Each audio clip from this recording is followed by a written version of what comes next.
Good morning everyone. मैं self विकास कुमार कल्याण। तो आप सब लोग कैसे हैं? उम्मीद करते हैं आप सब लोग मस्त होंगे, एकदम बढ़िया होंगे। ठीक है, तो पिछले वीडियो में मैंने आपको क्या क्या पढ़ाया था। जो भी रेस्पिरेटरी सिस्टम है, इसकी जो डेफिनेशन वगैरह वो तो नॉर्मल है। चलो उसके बाद मैंने क्या पढ़ाया था आपको, जो रेस्पिरेटरी सिस्टम है ह्यूमन बॉडी के अंदर, उसके बारे में बताया था। लंग्स के बारे में आपको बताया था, मेन और एसेसरी। उसके बाद में मैंने आपको क्या बताया, जो भी अदर्स एनिमल्स होते हैं उनमें भी कुछ रेस्पिरेटरी ऑर्गन्स पाए जाते हैं, उनके बारे में आपको बताया था। जैसे स्किन वगैरह भी होती है, कुछ में गिल्स वगैरह, वो मैंने आपको बता दिया। और जो आज का वीडियो में स्टार्ट करने जा रहा हूँ, इसमें मैं आपको क्या पढ़ाऊँगा, तो भी जो रेस्पिरेशन है उसकी मैकेनिज्म, यानी इंस्पायरेशन और जो एक्सपायरेशन जो क्रिया है उनकी मैं आपको मैकेनिज्म बताऊंगा। ठीक है, और जो रेस्पिरेटरी सिस्टम की जो भी कुछ कैपेसिटीज़ वगैरह हैं उनके बारे में भी मैं आपको थोड़ा बहुत बताऊंगा। ठीक है, तो मैं स्टार्ट करने जा रहा हूँ। आपका जो भी है रेस्पिरेटरी सिस्टम का अगला पार्ट कौन सा है, मैकेनिज्म ऑफ रेस्पिरेशन, यानी श्वसन की क्रियाविधि। ठीक है, तो इसमें दो चीज़ आती है, एक तो होता है अपना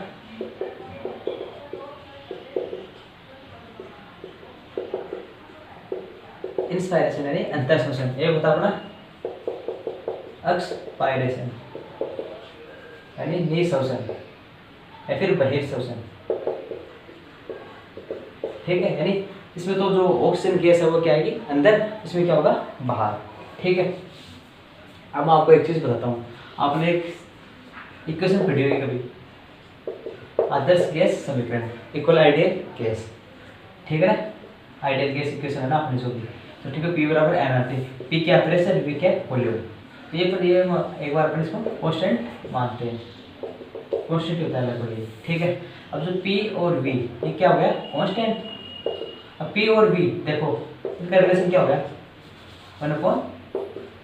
ये नहीं V उधर जाएगा तो क्या होगा, ये इनवर्स होगा, यानी ये बढ़ेगा तो ये कम तो ये बढ़ेगा। ये तो हो गया अपना प्रेशर, प्रेशर यानी दाब, ये क्या होगा वॉल्यूम यानी आयतन। ठीक है, तो ये चीज़ अपने को समझना है, यानी वॉल्यूम बढ़ेगा तो प्रेशर कम होगा। जो अपना इंस्पायरेशन और एक्सपायरेशन जो प्रोसेस होती है उसी पे डिपेंड होती है। ठीक है, तो एक चीज़ में आपको समझ में आ गया होगा। ठीक है, इसका भी यूज होगा इस चीज़ में। ठीक है, तो इंस्पायरेशन यानी क्या होता है, इसमें ऑटो को अंदर लेना है, फिर जो गैस है उसको अंदर लेना। अब गैस अंदर कैसे आएगी, जो भी वायु है अंदर कैसे आएगी, जैसे मान लो ये आउटसाइड का मीडियम है, जैसे मान के चलो ये बाहर का मीडियम है, ये आउट ये इनका। ठीक है, तो बाहर मान लो अगर प्रेशर ज़्यादा है अंदर कम, तो जो वायु है बाहर से अंदर आउट से इन आ जाएगी। ठीक है, यदि इधर ज़्यादा है इधर कम, तो बाहर चली जाएगी। इस बेस पे काम करता है। तो जो वायु है उसका जो बाहर में प्रेशर वो थोड़ा ज़्यादा होता है और अंदर कम, तो बाहर से अंदर वायु आएगी। यदि अंदर ज़्यादा और बाहर कम, तो अंदर से बाहर चली जाएगी। इस बेस पर काम करते हैं। तो जो इंस्पायरेशन उसकी प्रोसेस कब स्टार्ट होती है। ठीक है, मैं आपको बताता हूँ। ये अपना लंग्स हो गया। ठीक है, ये अपना डायफ्राम है, ये अपना डायफ्राम हो गया। ठीक है, इसके बाद पसलियाँ वगैरह अपनी रिब्स वगैरह हो गई। ठीक है, ये हो गया अपना डायफ्राम, ये होगी अपनी रिब्स।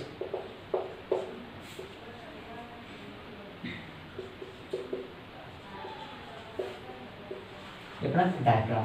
ठीक है, अंतर श्वसन जब होगा तो ये कहाँ से स्टार्ट होगा, तो सबसे पहले जो डायफ्राम है इसका क्या होगा कॉन्ट्रैक्शन। क्या होगा, तो डायफ्राम है इनका क्या होगा कॉन्ट्रैक्शन यानी संकुचन, नहीं संकुचित होगा। संकुचित मतलब नीचे जाएगा तो इसका क्या होगा वॉल्यूम बढ़ेगा। क्या होगा वॉल्यूम बढ़ेगा, एक तो ये होता है। ठीक है, एक जो और चीज़ आती है अपनी जो रिब्स होती है। ठीक है, ये रिब्स है, ऐसे मान के चलो। ठीक है, रिब्स है, इसके बीच में मसल्स प्रेजेंट होती है। कौन कौन सी होती है, एक तो होती है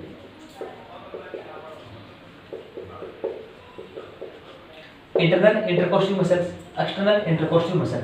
ठीक है, ये रिब्स से जुड़ी हुई होती है। ठीक है, मसल्स इनके बारे में देखेंगे। ठीक है, ज़्यादा कुछ नहीं है लेकिन थोड़ा नॉलेज होना जरूरी है। एक तो इसमें डायफ्राम का कॉन्ट्रैक्शन, और जो दूसरा है एक्सटर्नल इंटरकोस्टल मसल, बाह्य अंतरापरशु के मसल्स या फिर पेशियां, इनका क्या होगा संकुचन, इनका भी क्या होगा कॉन्ट्रैक्शन। इनका कॉन्ट्रैक्शन होगा तो जो उरोस्थी है अपनी स्टर्नम वो आगे आएगी, ठीक है, यानी आगे उठेगी, और जो पसलियां है ना इनका भी, ये भी अपनी जगह से थोड़ा ऊपर उठेगी। तो टोटल मिला के बात क्या है, बात क्या होगी, यानी ये संकुचित हुआ, ये भी कॉन्ट्रैक्शन आ रही है, sorry external external intercostal muscle contraction हुई, तो मतलब इसका क्या होगा वॉल्यूम होगा, क्या होगा इंक्रीज होगा, वॉल्यूम क्या होगा इंक्रीज, यानी ये नीचे आएगा, ठीक है, ये पसलियां ऊपर उठेगी। तो सामान्य सी बात है ना, जो अपना ये लंग्स है इसका वॉल्यूम क्या होगा बढ़ेगा, वॉल्यूम बढ़ेगा, वॉल्यूम बढ़ेगा तो प्रेशर क्या होगा कम, प्रेशर क्या होगा कम, और बाहर क्या है प्रेशर ज्यादा, बाहर क्या है ज्यादा, अंदर क्या है कम, ठीक है। तो जो वायु है बाहर से अंदर अपने आप आ जाएगी, ठीक है, ये प्रोसेस कंप्लीट होती है। तो मेनली किस चीज पे डिपेंड करता है, प्रेशर और वॉल्यूम पे, यानी ये डायफ्राम का कॉन्ट्रैक्शन इधर क्या हो गया, जो एक्सटर्नल इंटरकोस्टल मसल का भी कॉन्ट्रैक्शन, तो इसका जो वॉल्यूम है अपना ये थोरेसिक कैविटी या फिर लंग्स है, इसका वॉल्यूम बढ़ा, वॉल्यूम बढ़ते प्रेशर कम, प्रेशर कम तो बाहर ज़्यादा, तो बाहर से जो एयर है वायु है वो अंदर आ जाएगी, ठीक है। ये प्रोसेस किस में होती है, अंतर श्वसन यानी इंस्पायरेशन, सॉरी इंस्पिरेशन, ठीक है। और जो दूसरी है एक्सपायरेशन, इसमें क्या होता है, ये जो मसल्स है वापस अपनी प्रेजेंट स्थिति में आ जाती है, यानी इनका क्या होगा रिलैक्सेशन, डायफ्राम क्या होगा रिलैक्सेशन, जो एक्सटर्नल इंटरकोस्टल मसल इसका भी क्या होगा रिलैक्सेशन, क्या होगा इसमें क्या होगा रिलैक्स फेज में आएंगे, ठीक है, रिलैक्स फेज में आएंगे तो वापस से इसका जो वॉल्यूम आपको क्या होगा कम, वॉल्यूम कम, यानी ये वापस अपनी पोजीशन में आएगा, वॉल्यूम क्या होगा कम, वॉल्यूम कम होते प्रेशर क्या होगा यहाँ पे ज्यादा, अब यहाँ ज्यादा तो बाहर क्या है प्रेशर कम, तो यानी प्रेशर ज्यादा से इधर की तरफ, तो प्रेशर ज्यादा किधर है अंदर, अंदर से बाहर, तो जो एयर है वो अंदर से कहाँ जाएगी बाहर, तो ये होता है एक्सपायरेशन, ठीक है, नॉर्मल है। यदि मान लो कई बार अपन क्या करते हैं, जो फोर्सली यानी बलपूर्वक एक्सपायरेशन करते हैं, ठीक है, इसमें जो एक मसल और काम में आती है, ठीक है, इंटरनल इंटरकोस्टल मसल, इसका क्या होता है कॉन्ट्रैक्शन, इंटरनल इंटरकोस्टल मसल का क्या होगा कॉन्ट्रैक्शन, कॉन्ट्रैक्शन होते ही क्या होगा वॉल्यूम क्या होगा कम, वॉल्यूम कम होते ही प्रेशर बढ़ेगा, यानी फोर्सफुली में कौन सी मसल काम आती है, इंटरनल इंटरकोस्टल मसल का कॉन्ट्रैक्शन, रिलैक्सेशन नहीं कॉन्ट्रैक्शन काम आएगा। जो नॉर्मल में क्या आता है EICM और जो डायफ्राम इसका रिलैक्सेशन यानी रिलैक्स फेज में आएंगे, और जो बलपूर्वक की बात करें तब क्या होगा जो IICM है इसका क्या होगा कॉन्ट्रैक्शन होगा। तो कौन सी प्रोसेस कंप्लीट होगी एक्सपायरेशन, ठीक है, ये एक्सपायरेशन और इंस्पायरेशन हो गई, ठीक है। इसके अलावा एक पॉइंट और आता है अपना, जो अपन ऐसे बोल सकते हैं,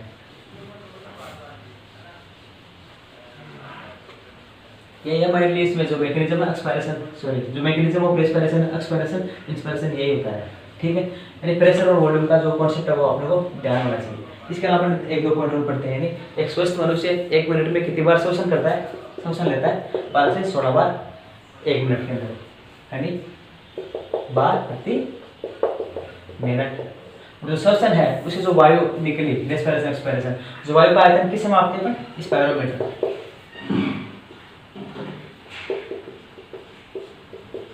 स्पायरोमीटर से अपन इसको जो वायु है उसका जो वॉल्यूम है उसको अपन कैलकुलेट करते हैं, ठीक है, स्पेलिंग में मजा ना, ठीक है, स्पायरोमीटर इसे अपन कैलकुलेट करते हैं। इसका जो अपन आयतन जो वॉल्यूम है जो एयर का वॉल्यूम वो कैलकुलेट किया, उसका रोल क्या है, जो भी अपने कुछ डिजीज होती है डिसऑर्डर्स इसमें अपन इसका काम में ले सकते हैं, या फिर जो कोई टेस्ट वगैरह होते हैं, ठीक है, रेस्पिरेशन से संबंधित जो भी टेस्ट उसमें अपन उसमें ये चीज़ें काम में आती है। तो किसे इसको अपन कंडक्ट करते हैं या फिर कैलकुलेट करते हैं स्पायरोमीटर, ठीक है, ये अपन आ गया खत्म। तो मैकेनिज्म इंस्पायरेशन एक्सपायरेशन खत्म है अपना, और जो अपनी जो एक्सपायरेशन और जो इंस्पायरेशन है इसकी जो टाइमिंग है या फिर जो इसकी जो 1 मिनट में कितनी बार होता है इसको अपन कम ज़्यादा कर सकते हैं। मतलब जो भी एथलीट वगैरह होते हैं उनमें थोड़ा अलग होता है, ठीक है, तो मतलब इससे अपन इसको अक्सर जो भी एथलीट वगैरह होते हैं उनमें थोड़ा ये अलग होता है, यानी अपन अपने जो एब्डोमिनल मसल्स होती है इसके थ्रू इसको कम ज़्यादा कर सकते हैं, यानी इसको अपन अवधि को बढ़ा भी सकते हैं और कम भी कर सकते हैं, ठीक है, ये हो गया अपना मैकेनिज्म। उसके बाद में जो भी श्वसन से संबंधित क्षमता है,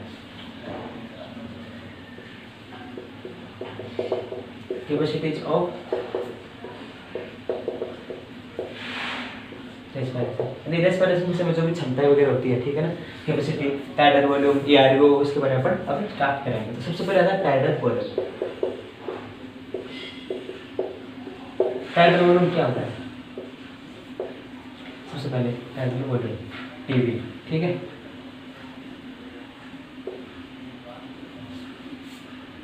फिर ज्वारीय आयतन, ठीक है।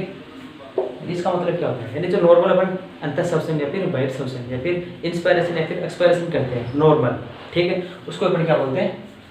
यानी वायु का वह आयतन जो अपन नॉर्मल यानी सामान्य स्थिति के अंदर अंतर श्वसन में काम में लेते हैं या फिर बहिर् श्वसन में काम में लेते हैं। जैसे नॉर्मल जो एयर होती है ना, जैसे सामान्य अवस्था के अंदर, उसको अपन क्या बोलते हैं? Tidal volume. इसका जो वैल्यू होती है वो कितनी होती है? 500 ml, या फिर इसको और बोल सकते हैं 6000 से 8000 ml प्रति मिनट, ठीक है। यानी नॉर्मल स्थिति में जो भी अपन एयर अंदर लेते हैं और बाहर छोड़ते हैं, ठीक है, वो भी अपना टाइडल वॉल्यूम। दूसरा कौन सा अपना? IRV, इंस्पायरेटरी रिजर्व वॉल्यूम, यानी अंतर श्वसन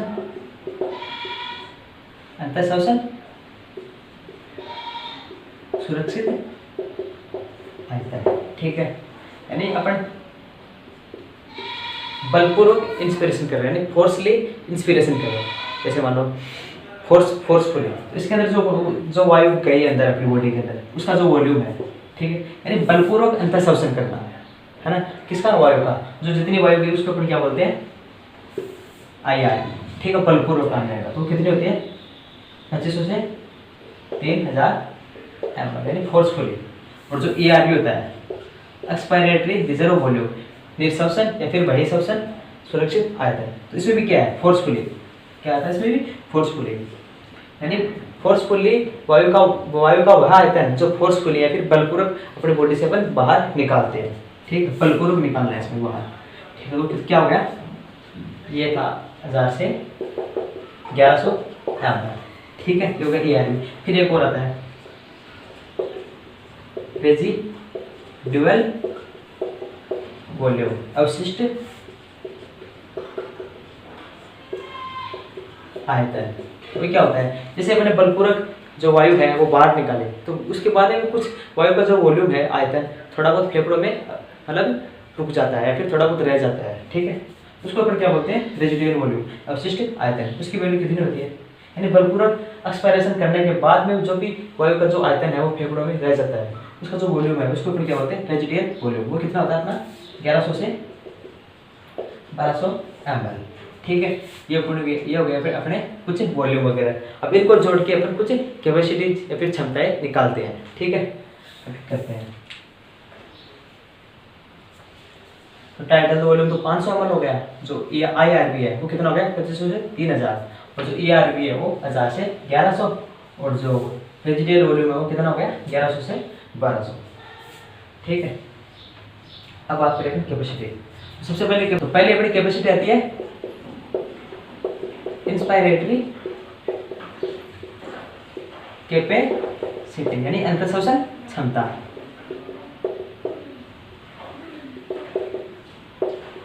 ठीक है। इसका मतलब क्या होता है? ठीक है, IC भी बोलते हैं इसको। तो सामान्य निःश्वसन के बाद में वायु की वह कुल मात्रा जो एक व्यक्ति अंतर श्वसित कर सके, यानी नॉर्मल एक्सपायरेशन के बाद में वायु का वह टोटल वॉल्यूम जो कि एक व्यक्ति इंस्पायरेशन में ले सके, यानी नॉर्मल एक्सपायरेशन के बाद में वायु की वह कुल मात्रा जो क्या व्यक्ति इंस्पायरेशन जो भी वायु है उसको इंस्पायरेट कर सके, ठीक है, उसको क्या होता है? अंतर श्वसन क्षमता, IC। तो इसमें कौन कौन सा आएगा? IRV आएगा और TV, इन दोनों का क्या होता है? योग होता है। IRV प्लस TV का योग IC। फिर दूसरा कौन सा आता है? Expiratory capacity. ये क्या होता है? ठीक है, एक्सपायरेटरी, इसमें क्या होता है? नॉर्मल इंस्पायरेशन, उसके बाद में वायु की कुल मात्रा जो मैं क्या कर सकूं? एक्सपायरेट कर सकूं। देखना एक बार, यानी वायु की वह कुल मात्रा जो नॉर्मल यानी अपने, जैसे मान लो कोई बंदा है, ठीक है, नॉर्मल इंस्पायरेशन करे, उसके बाद में वायु की कुल मात्रा जो क्या कर सके, एक्सपायरेट कर सके, उसको क्या बोलते हैं, एक्सपायरेटरी कैपेसिटी। तो ये किसका योग होती है, इसी किसका, ERV प्लस टीवी का योग होती है। ठीक है, फिर अगली आती है अवशिष्ट, फिर फंक्शनल रेजिडुअल वॉल्यूम, यानी क्रियात्मक अवशिष्ट आयतन, क्रियात्मक अवशिष्ट आयतन। ठीक है, FRC। ठीक है, तो FRC क्या है ना, FRC के बारे में सुना, यानी नॉर्मल जो अपन अंतस मतलब सॉरी नॉर्मल बहिर्शोषण या फिर एक्सपायरेशन करें, तो उसके बाद में जो फेफड़ों में कुल वायु शेष रह जाती है, उसके ऊपर क्या बोलते हैं, FRC। यानी सामान्य परिस्थिति के अंदर जो अपन बलपूर्वक की बात की थी, वो क्या था अपना, वो था अपना रेजिडुअल वॉल्यूम था। मैंने इसमें बोला था मतलब बलपूर्वक एक्सपायरेशन करें, उसके बाद में जो एयर अपने जो फेफड़े हैं वहाँ पर शेष रहती है, उसको अपन क्या बोलते हैं, रेजिडुअल वॉल्यूम। लेकिन यहाँ पर क्या है, नॉर्मल कंडीशन है, सामान्य एक्सपायरेशन यानी नॉर्मल एक्सपायरेशन के बाद में, ठीक है, जो वायु फेफड़ों में शेष रहती है, उसके ऊपर क्या बोलते हैं, FRC। ठीक है, sorry volume capacity, functional residual capacity. ठीक है, तो किस से होती है, एक तो नॉर्मल एक्सपायरेशन ERV प्लस फिर रेजिडुअल वॉल्यूम, इसका योग होता है। और जो अपना अगला पॉइंट है वो कौन सा, अपना वाइटल कैपेसिटी या फिर जैव क्षमता। ठीक है, तो क्या होगा जैव क्षमता, इसका मेन क्या होता है, यानी VC।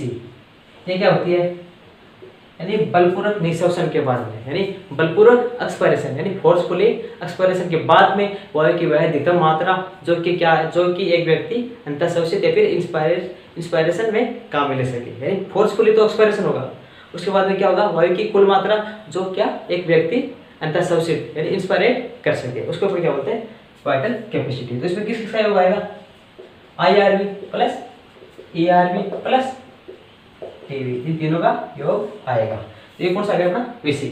इसके बाद में लास्ट आता है वो क्या, अपना टोटल लंग कैपेसिटी। ठीक है, TLC। ठीक है, टोटल लंग कैपेसिटी। तो इसमें क्या होता है, फेफड़ों की कुल क्षमता, इसके बारे में। इसमें क्या होता है, जितनी सारी वही होती है ना जो भी क्षमता, सॉरी अपना टाइडल वॉल्यूम हो गया, रेजिडुअल वॉल्यूम हो गया, ERV और IRV, इनका सबका क्या होता है, टोटल होता है। ठीक है, तो इनका सबका क्या होता है, total. TV RV plus ERV और IR, इन सब का क्या होता है, टोटल लंग कैपेसिटी। ठीक है, तो जो मैंने अभी आपको क्या क्या बताया, एक बार मैं दोबारा समराइज कर देता हूँ।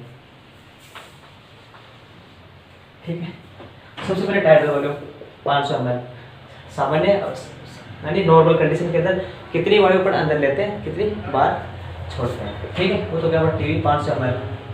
फिर मैंने बताया था IRV, बलपूर्वक कितनी अपन फोर्सफुली कितनी एयर अपने अंदर ले सकते हैं, IRV 2500 से 3000। ERV ये क्या होता है, फोर्सफुली अपन एक्सपायरेट कर सके 1000 से 1100। फिर था रेजिडुअल वॉल्यूम, नहीं कौन सा था, बलपूर्वक निःशोषण यानी एक्सपायरेशन के बाद जो एयर अपने फेफड़ों में शेष रहती थी, तो क्या था अपना रेजिडुअल वॉल्यूम। तो कितना था, 1100 से 1200 ml। ठीक है, फिर अपनी कैपेसिटी, तो सबसे पहले थी अपनी IC, किस किस का योग थी, IRV प्लस TV। EC किसका योग थी, ERV प्लस TV। ये देखो EI। ठीक है, फिर था अपना FRC किसका योग था, यानी एक तो अपना ERV सामान्य निःशोषण के बाद में कितनी एयर अपने जो फेफड़े उसमें शेष रहती है, फंक्शनल रेजिडुअल कैपेसिटी, सॉरी अवशिष्ट, इसका मतलब क्रियात्मक अवशिष्ट आयतन ERV यानी ERV प्लस RV। ठीक है, फिर कौन सा था, वाइटल कैपेसिटी कौन सा था, बलपूर्वक निःशोषण के बाद में वायु की कुल मात्रा जो कि एक व्यक्ति इंस्पायरेट कर सके यानी अंतःशोषित कर सके, VC वाइटल कैपेसिटी। किस किस का था, ERV IRV प्लस TV। और जो लास्ट वाला है टोटल लंग कैपेसिटी, इसमें क्या होता है, सबका योग होता है, IRV EV TV plus RV। ठीक है, तो मैंने आपको लंग कैपेसिटी और जो मैकेनिज्म ऑफ रेस्पिरेशन वो आपको मैंने बताया। तो रेस्पिरेशन की जो मैकेनिज्म है किस बेस पे काम करती है, अपने प्रेशर ग्रेडियंट, किस पे, प्रेशर ग्रेडियंट, दाब प्रवणता, जिधर दाब ज्यादा उस साइड से किधर जिस साइड दाब कम हो। तो दाब किस पर डिपेंड करता है, इसका वॉल्यूम पे, P इनवर्स अपॉन V, तो V ज्यादा तो P कम, P कम तो V ज्यादा, इस बेस पे काम करती है। ठीक है, तो मैंने आपको सिस्टम बता दिया। जो अपना नेक्स्ट वीडियो आएगा इसमें अपन क्या पढ़ेंगे, यानी जो गैस है एयर, ठीक है, उनका क्या होगा, एक्सचेंज और ट्रांसपोर्ट, उसके बारे में अपन पढ़ेंगे। Thank you.